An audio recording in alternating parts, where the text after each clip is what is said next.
ମାଗନି ବୋଲି ଦେଖ ତ ଭଣ୍ଡାର ଘର ସବୁ ଧାନ ଚାଉଳ ସବୁ ଦେଇ ନେଇଯିମି ତ ସଠାମି ତ ଗତିଆ ବି ବଢ଼ା ଗୁଲଗୁଲାରେ ଚଲୁଛିମି ତ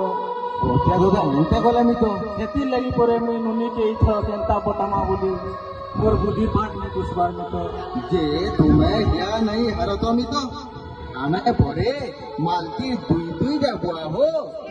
দুই যাবুয়া খাইকি আমার গুটে বলি ঝিকে বটাই না পারু হ্যাঁ তুমি চিন্তা না করো সবু ঠিক হবা হ্যাঁ মহাগুরু আছে মিত দেখো তো মিত মালতি 2 বছর হইলা তার মাটা খরা হয়ে গেল 5 বছর হেলা দিনে হেলা মালতি हमें छुआ क्या देखून माइक क्या दे खिला दो के छोट बड़ ही होला जे जोना नहीं बोलना सोमिया के केमती बोले होला जे जोना नहीं बोलना मितो ई घर देखी जे मालती इनो खेलवाटा कानवाटा बड़वाटा उठवाटा खेलवाटा तार छोट छोट पहाड़ी घरे नदी जाऊला আর কিছু দিন আগু গলে সে যদি ই ঘর ছাড়ি করি অলগা ঘরকে পলে যা কি কথা ভাবি নেলে মোর ছাতি কাড়ে কাড়ে হয়ে যাচ্ছে মি তো মোর ছাতি ফাটি যাচ্ছে মি তো ছাতি ফাটি যাচ্ছে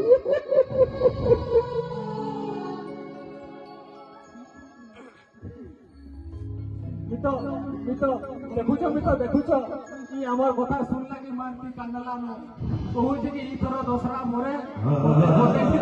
মিতো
Thank you.